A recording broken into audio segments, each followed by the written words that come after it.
Hello students, I am Dr. Lalita from Hari Science and Maths Academy.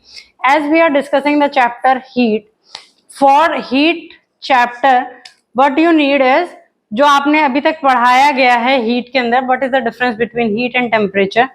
इससे पहले जो chemistry के chapters जैसे कवर हो चुके हैं, classification of matter, hope all the topics are on your tips. ठीक है, बाकी सारे टॉपिक्स जो अब तक कवर किए गए हैं फिजिक्स एंड केमिस्ट्री में वो सारे आपके टिप्स पर होंगे, क्योंकि उनके कुछ कुछ पार्ट्स जो हैं वो हमारे यूज होंगे इसके हीट के अंदर. अब आज का टॉपिक क्या है? आज का टॉपिक है ट्रांसमिशन ऑफ हीट. अब जब खाना बनाते हैं तो क्या होता है, उस टाइम पे आपका कुकिंग वेसल जो होता है वो बहुत गर्म होता है, बट कुछ टाइम के बाद अगर आप देखोगे तो वो कुकिंग वेसल जो है वो क्या हो जाता है, ठंडा हो जाता है. वो कैसे होता है? क्योंकि जो कुकिंग वेसल के पास जो हीट है that is transfer to the surrounding. वो क्या हो गई, जो वो गर्मी थी उसके पास, जो उसके पास टेम्परेचर जो हीट था, टेम्परेचर था, वो क्या हो गया, हमारा सराउंडिंग में टेम्परेचर जो था वो कम था, इसीलिए वो दोनों टेम्परेचर जो है वो हमारे क्या हो गए, कम हो गए. तो हीट जो है वो हमारी बेसिकली ट्रांसफर होती है कहाँ से, एक हॉट रीजन से कोल्ड रीजन की तरफ. अब ये ट्रांसमिशन जो है वो किस तरीके से होता है? तो ट्रांसमिशन ऑफ हीट जो है उसके तीन मेथड हैं कि मतलब एक प्लेस से दूसरे प्लेस पर ट्रांसमिशन कैसे होगा हीट का.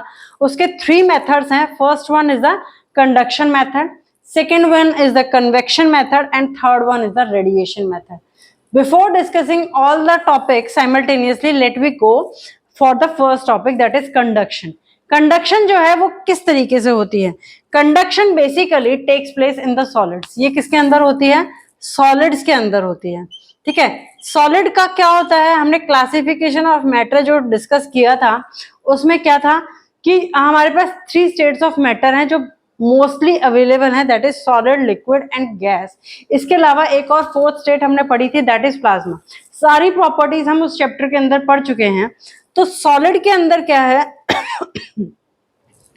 मॉलिक्यूल्स जो हैं वो बहुत टाइटली पैक्ड होते हैं. ठीक है, अब इस कंडक्शन को समझने के लिए एक बोर्ड पर डायग्राम बना हुआ है, 10 डायग्राम.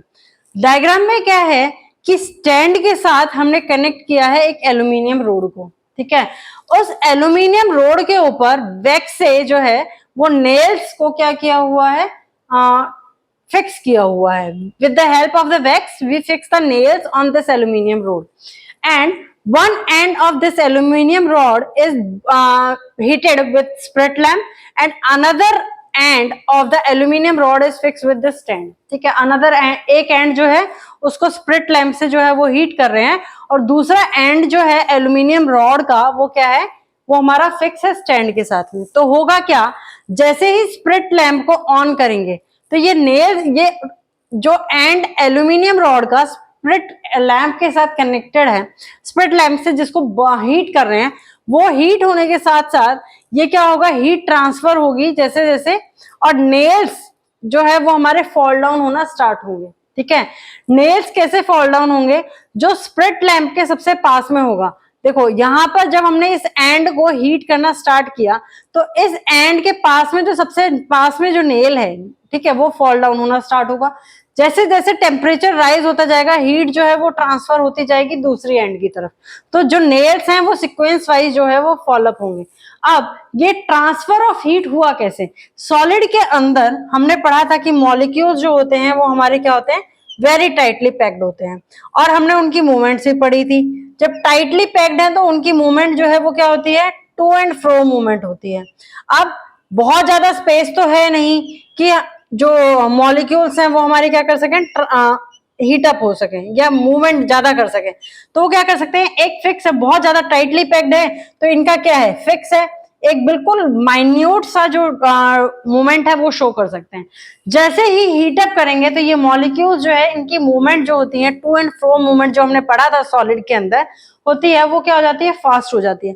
जैसे जैसे वो फास्ट होगी तो वो क्या होगा, फास्ट होने से वो अपनी हीट जो है वो साथ वाले मॉलिक्यूल्स को ट्रांसफर करता चलेगा. जैसे वो ट्रांसफर होगा तो हमारे पास यहाँ पे क्या होगा, एल्यूमिनियम का वन एंड जो हम हीट कर रहे थे with the help of the spirit lamp, तो वो क्या होगा, वो हीट जो है वो हमारी ट्रांसफर होती जाएगी किसकी तरफ, दूसरे एंड की तरफ. इससे क्या होता है, जो वैक्स के साथ आपने नेल्स को अटैच किया हुआ था वो वैक्स का टेम्परेचर जो है वो क्या हो जाएगा, हाई हो जाएगा. जैसे ही वैक्स का टेम्परेचर हाई होगा तो वो क्या हो जाएगी, मेल्ट डाउन होगी और नेल्स जो है वो फॉल ऑफ होना स्टार्ट हो जाएंगे।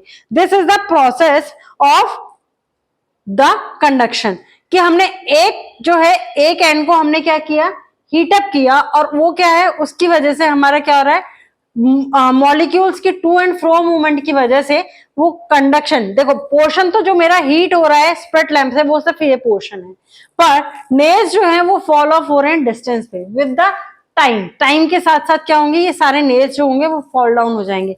क्यों फॉल डाउन हो जाएंगे, क्योंकि वो दो चीज फैक्टर्स पे डिपेंड करता है। सबसे पहली बात तो ये रॉड जो है वो कौन सी ले रखी है, अगर that is a good conductor of heat. Good conductor of heat का मतलब क्या है कि अगर तो वो हीट को पास करती है, ठीक है। गुड कंडक्टर ऑफ हीट का मतलब क्या है, अगर मैं लैंग्वेज में समझाऊं, when heat flows through a given material easily, अगर गिवन मटेरियल में से इजीली हीट जो है वो फ्लो हो जाती है, then that is the good flow of good conductor. वो क्या है, हमारे पास कंडक्टर है। अगर किसी मटेरियल में से हीट जो है वो आसानी से पास नहीं हो पाती, ठीक है, वो फ्लो नहीं करने देता हीट को, तो that is known as the insulator. उसको क्या कहा जाता है, इंसुलेटर कहा जाता है। बट एल्यूमिनियम जो है that is the good conductor of heat. वो क्या है, गुड कंडक्टर ऑफ हीट है।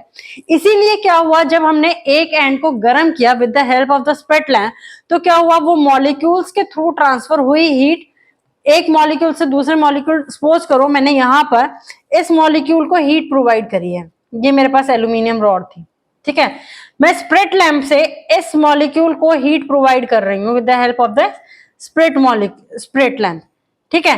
तो क्या होगा, ये मॉलिक्यूल हीट अप होगा, इसका ये हीट जो है टू एंड फ्रो मूवमेंट करेगा, ये molecule to and fro movement करेगा तो अपनी एनर्जी को ट्रांसफर करेगा। हीट क्या है, बेसिकली ये वन टाइप ऑफ एनर्जी है। इस मॉलिक्यूल से एनर्जी मेरी दूसरे मॉलिक्यूल में ट्रांसफर होगी, दूसरे से तीसरे में ट्रांसफर होगी, एंड सो ऑन।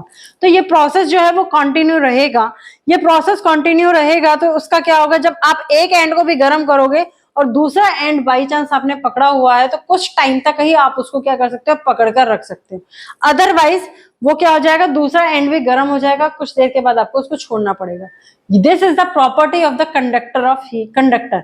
ये प्रॉपर्टी है किसी कंडक्टर की, चाहे वो conductor of good conductor of heat हो, चाहे वो गुड कंडक्टर ऑफ इलेक्ट्रिसिटी हो, सेम प्रॉपर्टीज है, ठीक है। गुड कंडक्टर ऑफ हीट की यही प्रॉपर्टी है कि अगर आपने दूसरा एंड पकड़ा हुआ है और आप एक एंड जो है वो उसका हीट अप कर रहे हो, तो थोड़े टाइम के बाद क्या होगा, वो दूसरा एंड भी जो है वो आपका हीट अप हो जाएगा और आपको उसे छोड़ना पड़ेगा। इंसुलेटर, अगर ये रॉड जो है, मान लो वो रॉड मेरी किसकी होती, प्लास्टिक की होती, ठीक है, या बैड कंडक्टर ऑफ हीट की होती, वुड की होती, तो उस केस में क्या होता है, अगर आप एक एंड को हीट अप करते तो भी आप दूसरे एंड को बहुत लंबे टाइम तक पकड़ के रख सकते हो। इनफैक्ट इंस्टेड ऑफ कि अगर आपका वो दूसरा एंड जो है वो आपका क्या हो, बहुत ज्यादा उसका टेम्परेचर बहुत ज्यादा हाई हो जाएगा, बट फिर भी स्टिल आपने दूसरा एंड जो है वो पकड़ा हुआ है और ये नेल्स जो है ये भी उस पे से फॉल ऑफ नहीं होंगे। क्यों नहीं होंगे, क्योंकि प्लास्टिक जो है that is a bad conductor of heat. वो क्या है, बैड कंडक्टर ऑफ हीट है, इसलिए उसमें क्या होगा, ये नेल्स फॉल ऑफ नहीं होंगे। But as the diagram shows this rod is aluminium rod, ये रॉड जो है वो एल्यूमिनियम रॉड है। एल्यूमिनियम एक गुड कंडक्टर है, गुड कंडक्टर में हीट ट्रांसफर होती है, तो इसीलिए ये नेल्स जो है वो सीक्वेंस वाइज हमारे क्या होते जा रहे हैं, फॉल ऑफ होते जा रहे हैं, ठीक है। अब गुड कंडक्टर ऑफ हीट का एग्जांपल खाली एल्यूमिनियम नहीं है, copper is also a good conductor of heat, silver is also a good conductor of heat, almost all metals are good conductor of heats, ठीक है। अब बात आती है बैड कंडक्टर ऑफ हीट्स की। बैड कंडक्टर ऑफ हीट क्या होते हैं, the materials which do not allow, वो मटेरियल जो अपने अंदर से हीट को पास नहीं होने देते, that is known as the insulator. उसको हम क्या कहते हैं, इंसुलेटर। तो इंसुलेटर बेसिकली क्या होता है, that does not allow heat to pass through them, to pass through them. अब कहोगे कि मैडम जब हीट इसमें से पास ही नहीं हो सकती तो हम इनको यूज थोड़ी करते हैं, फिर इनको यूज नहीं करते, इनको यूज किया जाता है इंसुलेटर को। देखो कुकिंग वेसल्स के जो हैंडल्स होते हैं वो आपके हमेशा किसके बने होते हैं, इंसुलेटर के बने होते हैं, ठीक है, चाहे वो वुड के हों, चाहे वो आपके किसके हों, प्लास्टिक के हों, ठीक है, या फिर आपका और दूसरा मटेरियल जो है जो हम यूज कर सकते हैं उसके अंदर, वो हमारा होता है गिलास भी यूज करते हैं हम उसके अंदर। और मतलब इस तरीके के जो मटेरियल्स हैं वो हम यूज करते हैं किसके अंदर, कुकिंग हैंडल्स, कुकिंग वेसल्स के हैंडल्स बनाने के लिए। क्यों? क्योंकि जब गैस के ऊपर कुकिंग वेसल को रखते हैं या किसी भी बर्नर के ऊपर आप कुकिंग वेसल को रखोगे तो वो वेसल जो है that is a good conductor of heat. वो क्या है? गुड कंडक्टर ऑफ हीट है। गुड कंडक्टर ऑफ हीट है तो आप उस वेसल को तो टच नहीं कर सकते, तो वेसल को टच नहीं कर सकते, इसीलिए जहां से आपको उसको होल्ड करना है that is made up of insulator. वो क्या बना होता है? इंसुलेटर का बना होता है। That's why you are able to handle to hold the cooking vessel after a long period, after a period of time when it is put on the burner। जब बर्नर के ऊपर उस कुकिंग वेसल को रखा हुआ है तो भी आप क्या कर सकते हो, कुकिंग वेसल के हैंडल से उसको पकड़ सकते हो, क्योंकि वो हैंडल जो है that is made up of insulator, वो हीट को पास नहीं होने देता, तभी आपका हाथ नहीं जलता। आप कभी कुकिंग वेसल को टच करके देखना, उसको टच कर सकते हो हीटेड को? नहीं कर सकते, बट अदरवाइज क्या होगा, आपके हाथ जो है वो एकदम से जल जाएंगे और आपकी बॉडी को सेंसेशन फील होगा that you touch the something that is very hot.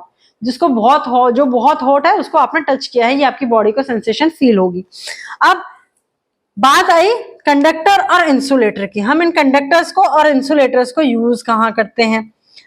Insulator का तो मैंने आपको एक यूज बता दिया, ठीक है। कंडक्टर्स क्या है? जो अलाउ करते हैं हीट को, allow heat to pass through them, ठीक है। कंडक्टर तो ये थे जो हमारे हीट को अपने अंदर से पास होने देते हैं, ठीक है, they are known as a conductor.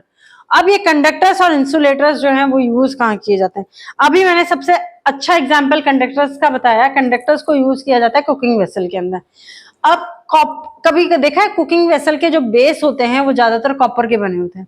Why it is made up of copper? Because copper is a very good conductor of heat। वो कुकिंग हीट क्यों बहुत जल्दी पास करता है, ठीक है, इसलिए आपका कुकिंग वेसल के अंदर जो भी आपकी वेजिटेबल वगैरह होगी वो बहुत जल्दी कुक हो जाती है। इसीलिए कुकिंग वेसल का जो बेस होता है that is made up of copper, वो कॉपर का बनाया जाता है। Next example is mercury. Mercury को हम किस में यूज करते हैं? पिछले लास्ट लेक्चर में मैंने हीट के बताया था। मरकरी जो है वो भी एक गुड कंडक्टर ऑफ हीट है। उसको थर्मामीटर के अंदर यूज किया जाता है क्योंकि वो बहुत माइन्यूट सा टेम्परेचर चेंज जो है वो भी वो डिटेक्ट कर सकता है mercury. That's why mercury is used in the thermometer. Second example मैंने बता दिया। अब एक और एग्जांपल तुम्हें एक प्रैक्टिकल एग्जांपल देती हूँ। ऑटोमोबाइल का जो रेडिएटर होता है, कभी वो देखा है? उसके पाइप जो होते हैं वो आपके किसके बने होते हैं? कॉपर के बने होते हैं। वो कॉपर के किस लिए बने होते हैं? क्योंकि जो इंजन है, जब वो इंजन गर्म होता है, इंजन के गर्म होने से क्या होगा कि जो उसमें हीट जनरेट होगी वो उस मेटल के थ्रू जो है, कॉपर के थ्रू, कॉपर जो है वो गुड कंडक्टर ऑफ हीट है, तो वहां से क्या होगा, हमारा हीट जो है वो क्या हो जाएगी, सराउंडिंग्स में ट्रांसफर हो जाएगी, ठीक है। तो automobile radiators use tubes made of copper. Automobile में जो ट्यूब, ऑटोमोबाइल रेडिएटर में जो ट्यूब यूज होती हैं वो कॉपर की बनी होती हैं, ठीक है। कॉपर जो है वो एक गुड कंडक्टर ऑफ हीट है। Being a good conductor of heat from being a good conductor of heat, the heat from the hot water in the engine. Engine के अंदर पानी भी डालते देखा होगा कभी अपने पेरेंट्स को, ठीक है। तो आपके पेरेंट्स नहीं डालते तो सर्विस करवाने जब जाते हैं तो वो भी उस टाइम पे भी थोड़ा बहुत पानी उसके अंदर डाला जाता है, बैटरीज के अंदर पानी डाला जाता है। जब गाड़ी चलती है तो आगे कभी बोनट पे हाथ लगा के देखा है रुकने के बाद कि वो कितना गर्म हो जाता है, ठीक है। अगर कोई चीज ज्यादा एक टेम्परेचर के बाद भी आप उसको इंक्रीज करते जाओगे और हीट ट्रांसफर नहीं करोगे तो क्या होगा, अल्टीमेटली वो बर्न आउट हो जाएगी। तो इसीलिए जो हीट इंजन जो हीट जनरेट कर रहा है during the moving of the vehicle, तो वो हीट ट्रांसफर करना भी जरूरी है। तो उस ट्रांसफर करने के लिए किसको यूज किया जाता है? रेडिएटर को यूज किया जाता है। उस रेडिएटर के अंदर ट्यूब्स जो होती हैं वो कॉपर की बनी होती हैं। कॉपर जो है वो एक गुड कंडक्टर ऑफ हीट है, ताकि जिससे वो इंजन के अंदर जो हीट जनरेट हुई है वो किसके अंदर, रेडिएटर के थ्रू, उन पाइप्स के थ्रू क्या कर सकता है, सराउंडिंग के अंदर ट्रांसफर कर सकता है। तो कंडक्टर्स के तो मैंने 2-3 एग्जाम्पल आपको बता दिए कि कहाँ कहाँ हम यूज करते हैं।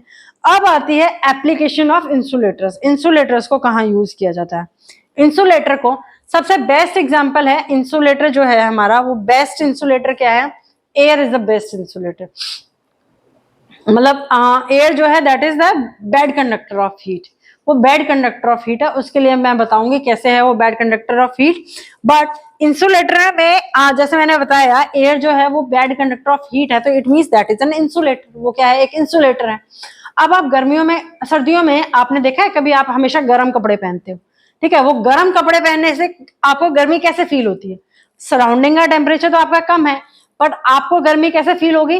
क्योंकि उस वुलन क्लॉथ के अंदर जो है वो क्या होती है? एयर ट्रैप होती है, ठीक है? एयर ट्रैप मीन्स उसके अंदर एयर होती है, और एयर जो है वो क्या होती है? एक बैड कंडक्टर ऑफ हीट है।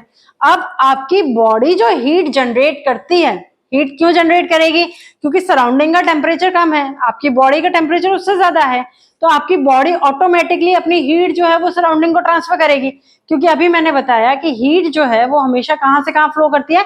From the hotter region to the colder region, ठीक है? तो बॉडी से हीट जो जनरेट होगी वो कहां जाएगी? कोल्डर रीजन के अंदर जाएगी।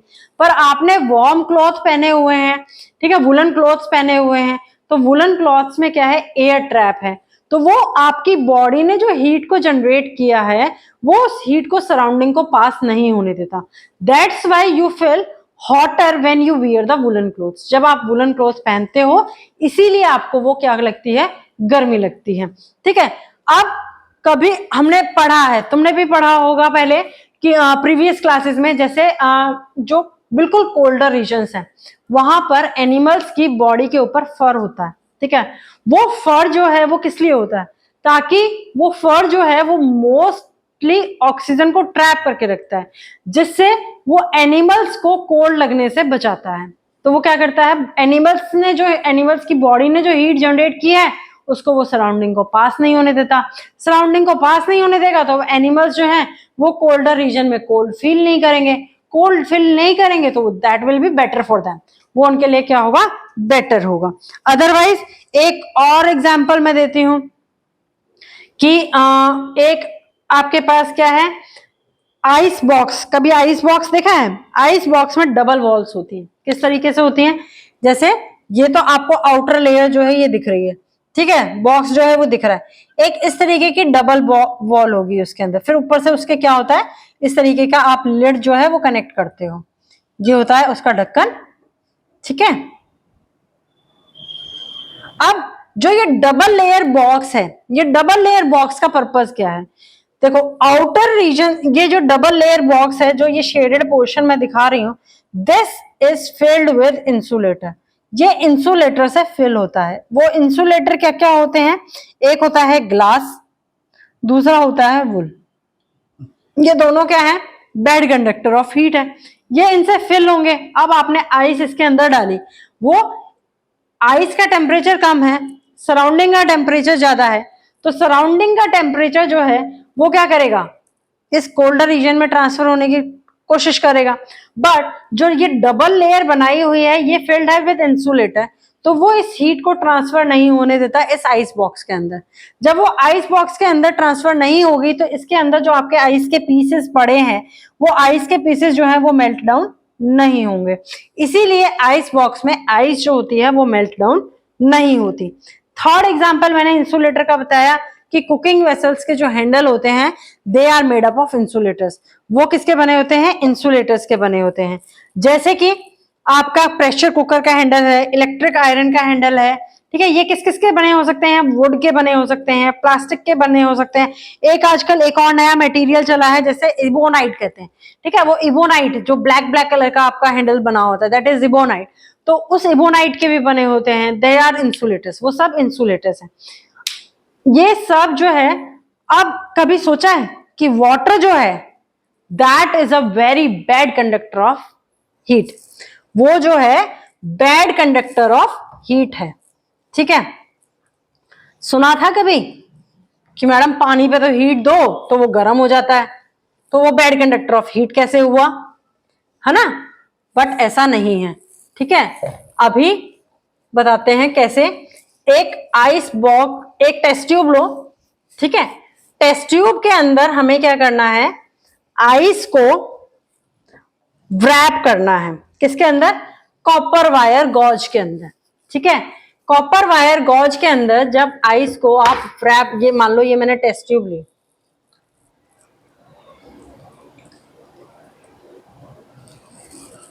This is the test tube and 3/4 of it is filled with water. ये किससे भरी हुई है? वाटर से भरी हुई है, ठीक है। अब इसको मैं जो है वो बर्न कर रही हूं, किससे? जो आपका एक लैब में आपने देखा होगा, आपकी लैब में मोस्ट कॉमनली यूज भी होता है, दैट इज बंसन बर्नर। होता है यूज? होता है, सबकी लैब्स में यूज होता है। और मैडम उसी बर्नर की हेल्प से आपको क्या करके दिखाती है? एक्सपेरिमेंट भी करके दिखाती है। दिस इज बंसन बर्नर, ठीक है। अब करना क्या है? करना यह है कि हमें आइस क्यूब्स लिए, ठीक है, आइस क्यूब लिया, ये इसको रैप कर दिया किसके अंदर?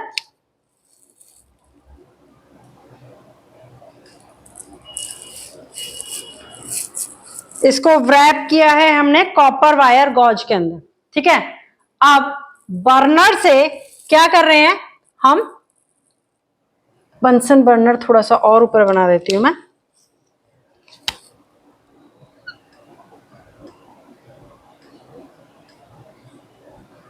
ठीक है।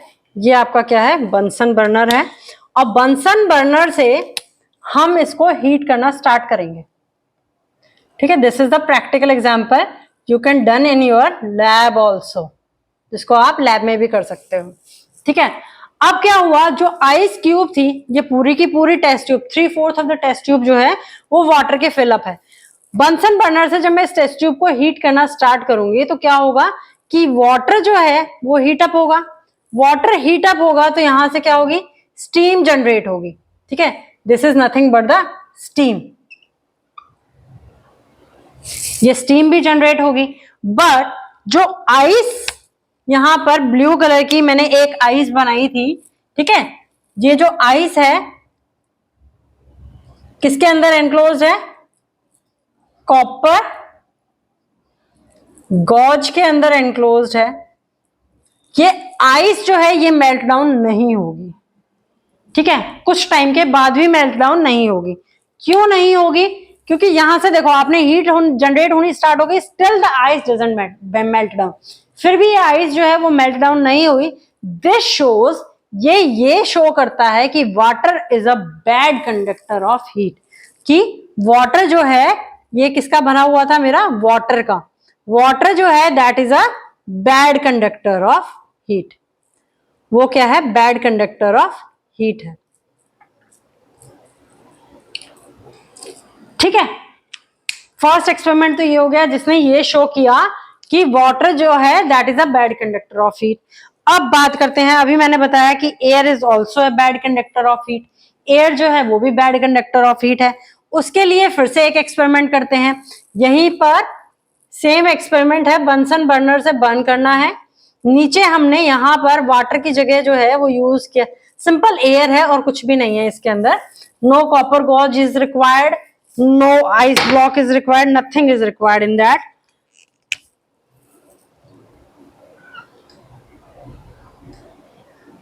इसमें बस मेरे को ये लगा लो, मैंने यहां पर क्या रखा है?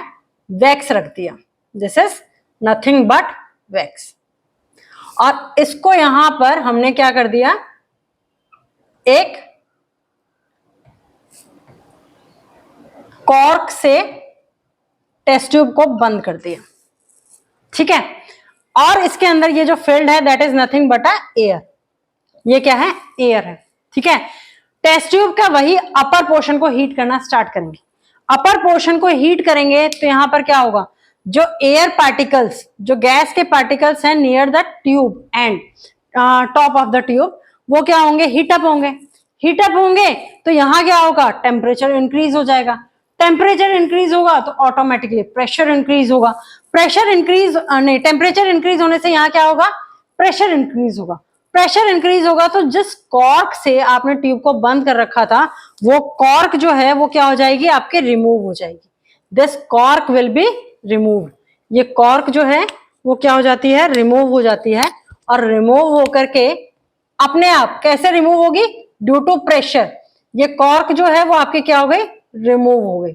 ठीक है, दिस इज द कॉर्क। ये कॉर्क रिमूव होने का मतलब, और यहां पर वैक्स जो आपने bottom of the test tube में रखा हुआ था वो मेल्ट डाउन नहीं हुआ।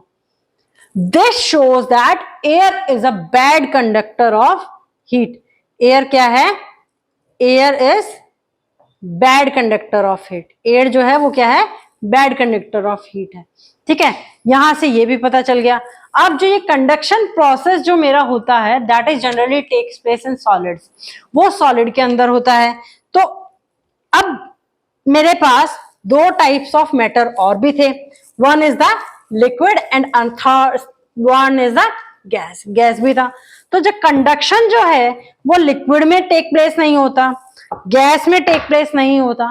तो लिक्विड और गैस में ट्रांसफर ऑफ हीट या ट्रांसमिशन ऑफ हीट जो है वो किस तरीके से होता है।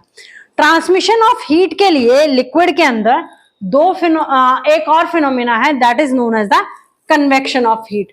अब दोनों में डिफरेंस क्या है, कंडक्शन ऑफ हीट जो है या कंडक्शन जो मेथड है that takes place only in the matter in which molecules are tightly packed. जितने ज्यादा टाइटली पैक्ड होंगे मॉलिक्यूल्स उतना ज्यादा ट्रांसफर ऑफ हीट जो है या ट्रांसमिशन ऑफ हीट जो है वो क्विकली होगा। अगर मॉलिक्यूल्स मेरे लूजली पैक्ड हैं तो ट्रांसमिशन ऑफ हीट जो है वो उतना स्लोली होगा थ्रू द कंडक्शन प्रोसेस के थ्रू। अभी मैंने बताया कन्वेक्शन प्रोसेस जो है that is take place mostly in the liquid and the gases. Liquid और गैसेस में जो है वो क्या होता है, कन्वेक्शन ऑफ हीट जो है, इस मेथड से हमारी जो हीट है वो ट्रांसफर होती है। अब इसके लिए एक और डायग्राम जो है वो बनाते हैं। कन्वेक्शन को दिखाने के लिए यहाँ बोर्ड पर एक डायग्राम बनाया है। ठीक है, कन्वेक्शन एंड लिक्विड पहले डिस्कस करते हैं। कन्वेक्शन एंड लिक्विड जो है वो किस तरीके से होता है। ये एक स्टैंड है, एक स्टैंड के नीचे ऊपर हमने क्या रखा, बर्नर रखा, इसके ऊपर एक फ्लास्क रखा है। ठीक है, होल्ड कर रखा है इसको। इस फ्लास्क के अंदर क्या है, वाटर है। ठीक है, this is nothing but water and potassium परमैग्नेट। Potassium परमैग्नेट के कुछ पीसेस रखे हैं। पोटेशियम परमैग्नेट इसलिए रखा है क्योंकि ये क्या होता है, एक कलर्ड सब्सटेंस होता है। कलर्ड सब्सटेंस से क्या होता है, चीजों को देखना आसान हो जाता है। तो अब बंसन इस बर्नर से जब इसको हीट अप किया जाएगा, ठीक है, ये बर्नर है, इससे जब मैं इसको हीट करूंगी तो क्या होगा, वाटर जो बॉटम में है वो क्या होगा, हीट होगा। वाटर बॉटम में हीट अप होगा तो उसका टेम्परेचर इंक्रीज होगा। टेम्परेचर इंक्रीज होगा तो उसकी डेंसिटी जो है वो क्या हो जाएगी, मेरी लेस हो जाएगी। जब डेंसिटी इसकी कम हो गई हॉट वाटर की, तो ये वाटर जो है ये मेरा एक बार कैसे मूव करेगा, एक बार ये मूव करेगा अपवर्ड डायरेक्शन में। ठीक है, पोटेशियम कलर्ड जो एक पोटेशियम परमैग्नेट रखा है, इसके पीसीज आपको मूव होते हुए दिखेंगे। कैसे, पहले अपवर्ड डायरेक्शन में इस तरीके से। ठीक है, फिर उसके बाद क्या होगा, ये मूव करेंगे वापस से डाउनवर्ड डायरेक्शन में। डाउनवर्ड डायरेक्शन में मूव क्यों करेंगे, क्योंकि अब जब इसको बर्नर से वाटर को हीट किया तो ये क्या था, गर्म पानी हुआ। गर्म पानी होने से टेम्परेचर इंक्रीज हुआ और डेंसिटी इसकी क्या हो गई, कम हो गई। अब जब किसी चीज की डेंसिटी वाटर से कम है तो वो क्या करेगी, ऊपर फ्लोट करेगी। तो इसीलिए तो कलर्ड पोटेशियम परमैग्नेट के ब्लू कलर की जो आपकी मतलब जो पोटेशियम परमैग्नेट की कलर्ड रेज जो है वो आपको ऊपर जाती हुई दिखेंगी। पर ऊपर क्या है, मेरे पास कोल्ड वाटर है। अब उसकी डेंसिटी हॉट वाटर की डेंसिटी से क्या है, कम है। तो वो कोल्ड वाटर जो है वो जो कलर्ड आपके पार्टिकल्स ऊपर गए थे वो करंट की फॉर्म में आपको नीचे आते हुए दिखाई देंगे। तो वो इस तरीके से जो है वो एक सर्कल बनेगा। किस तरीके का, कि आपका कलर्ड जो है सब्सटेंस पहले ऊपर जा रहा है due to water, hot water में डेंसिटी कम हुई तो इसलिए वो क्या हुआ, ऊपर गया। आपका पहले अपवर्ड मूवमेंट शो करी उसने।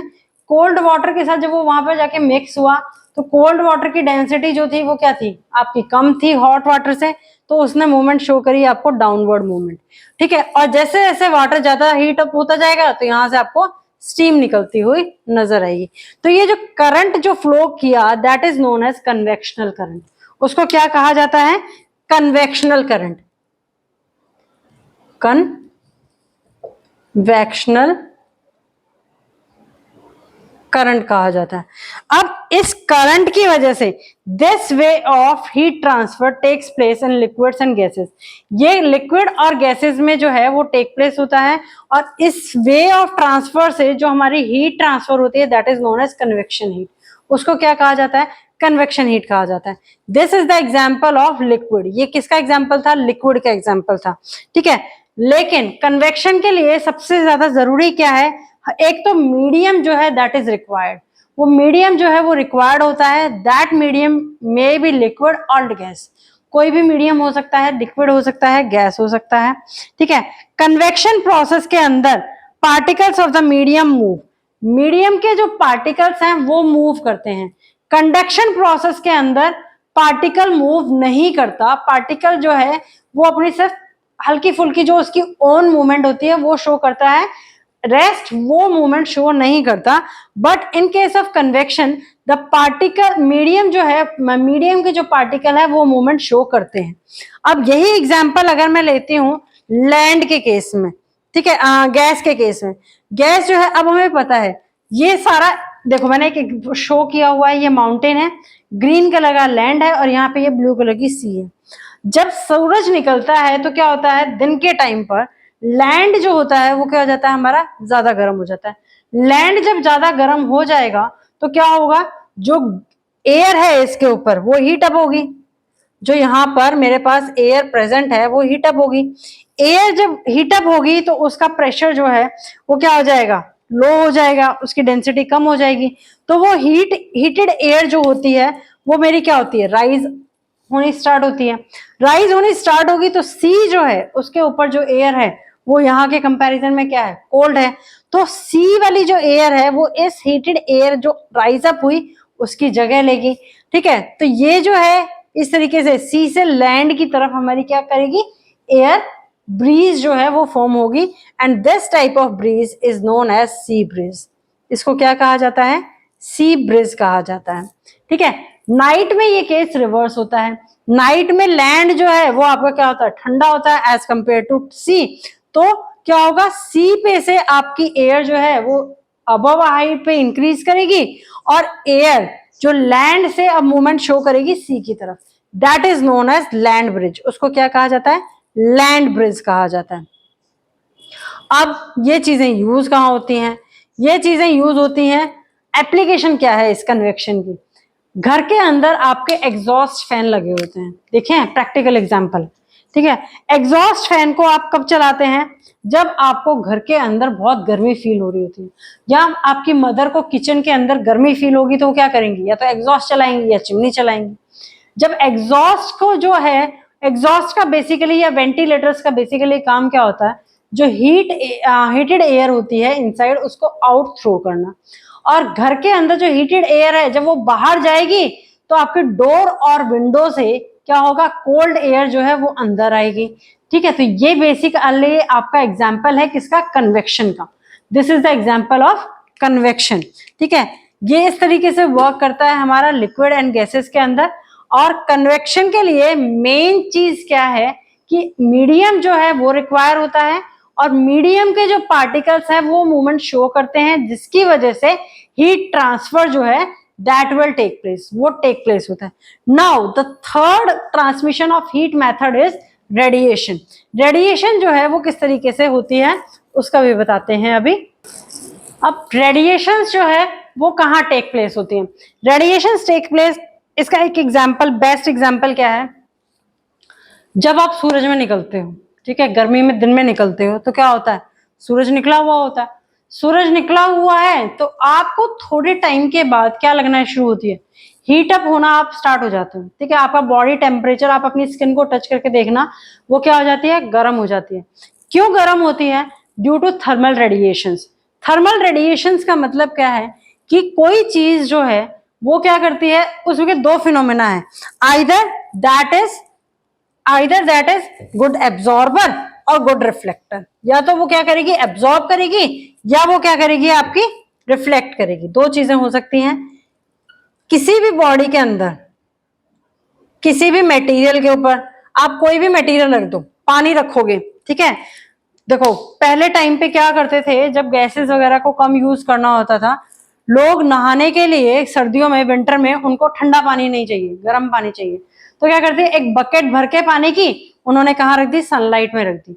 सनलाइट में रखने के बाद में क्या होता है, थर्मल रेडिएशन, हीट जो है, एनर्जी जो लाइट फॉल हो रही है सन की वजह से, उसमें क्या है, रेडिएशंस है, उसमें क्या है, हीट है, ठीक है, जिसकी वजह से क्या होगा, उस वाटर का टेम्परेचर जो है वो थोड़ी देर में नॉर्मल टेम्परेचर आ जाता है। कभी करके देखना विंटर के अंदर, तो भी आपको पता चलेगा। अदरवाइज अभी आप आज के दिनों में जो आप इस मौसम में अगर आप करेंगे तो क्या है, जब खुद आप गर्मी में बाहर निकलते हैं तो उस टाइम पे क्या होता है कि सन की वजह से आपका बॉडी जो है वो क्या हो जाती है, वार्म अप हो जाती है, जिससे आपका बॉडी टेम्परेचर जो होता है वो हीट मतलब इंक्रीज हो जाता है। इसी तरीके से हर एक बॉडी जो है जब उसके ऊपर रेडिएशंस फॉल होती हैं तो वो क्या करती है, कुछ हीट को, कुछ एनर्जी को एब्जॉर्ब कर लेगी, कुछ एनर्जी को रिफ्लेक्ट कर देती है। जितनी एनर्जी को वो एब्जॉर्ब करेगी, डिपेंडिंग ऑन दैट, उसके बेसिस पर उस बॉडी का या उस मटेरियल का टेम्परेचर राइज अप हो जाएगा। जितना ज्यादा वो रिफ्लेक्ट करेगी उतना ज्यादा उसका टेम्परेचर, उसका उतना कम उसका टेम्परेचर राइज होगा, ठीक है। तो ये प्रोसेस है रेडिएशंस का। रेडिएशंस जो है वो जनरली क्या होती हैं, डायरेक्टली किसी चीज को हीट प्रोवाइड नहीं करनी, किसी मटेरियल को डायरेक्टली हीट प्रोवाइड नहीं करनी, ठीक है। कोई आपने सोर्स हीट का नहीं लगा रखा, लाइक बर्नर वगैरह आप कुछ यूज नहीं कर रहे, तब भी अगर बॉडी का टेम्परेचर जो है वो राइज अप हो रहा है, that is known as radiations. वो रेडिएशंस की वजह से है। कभी देखा है एलपीजी के जो टैंकर्स होते हैं या पेट्रोल के जो टैंकर्स होते हैं उनके ऊपर व्हाइट कलर क्यों किया होता है? क्योंकि एलपीजी जो है दैट इज वो क्या है, एक इनफ्लेमेबल गैस है, ठीक है। तो जिसकी वजह से क्या होगा, अगर उसका टेम्परेचर राइज अप हो गया तो क्या हो जाएगा, वो सिलेंडर या वो टैंकर जो है वो बर्स्ट आउट हो जाएगा। इसीलिए व्हाइट कलर जो है उस टैंकर के ऊपर किया होता है। टैंकर के ऊपर व्हाइट कलर नहीं किया होगा तो उसको व्हाइट क्लॉथ से कवर किया होगा। क्यों? बिकॉज व्हाइट कलर जो है आपका that is a good reflector. वो क्या है, गुड रिफ्लेक्टर है। इसीलिए गर्मियों में लाइट कलर के जब आप क्लोथ्स पहनते हैं तो यू विल फील बेटर, ठीक है। लाइट कलर जो होते हैं दैट आर गुड रिफ्लेक्टर। अब लाइट कलर में व्हाइट जो है that is the most, that is a very good reflector. इसीलिए जब व्हाइट कलर को आप गर्मियों में पहनेंगे तो आपको इतनी गर्मी महसूस नहीं होगी। वाइल जो सर्दियों में अगर आप ब्लैक कलर का क्लॉथ पहनेंगे, ब्लैक कलर जो होता है वो वेरी गुड एब्जॉर्बर, वो बहुत गुड एब्जॉर्बर होता है। तो इसीलिए सर्दियों में जब आप ब्लैक कलर का क्लॉथ पहनेंगे तो you will feel, your body will feel warm, ठीक है। वो आपकी बॉडी जो है तो उसकी वजह से क्या करेगी, एक बहुत गर्मी मतलब गरम गरम महसूस करेगी, आपको ठंड नहीं लगेगी। क्यों? क्योंकि आपने ब्लैक कलर का क्लॉथ पहना है और that is a good absorber, वो एक गुड एब्जॉर्बर है। These are the practical examples or applications of radiations. So today we discuss the transmission of heat by three methods. First is the conduction method, generally takes place in solid. Second method is convection method, generally takes place in liquid and gases. And third method is radiations, in which no direct heat supply is provided to the material. This is all about the today's lecture. Please, if you have any query, please post in the comment box. Like, share and subscribe the channel for the video notification. These are foundation classes. Maybe some topic of this is not included in your school curriculum. So do not worry about that. All your school curriculum topics are already covered in the videos. Please like, share. Your one share means a lot for the channel. Thank you for today. Tomorrow we will meet with the new topic.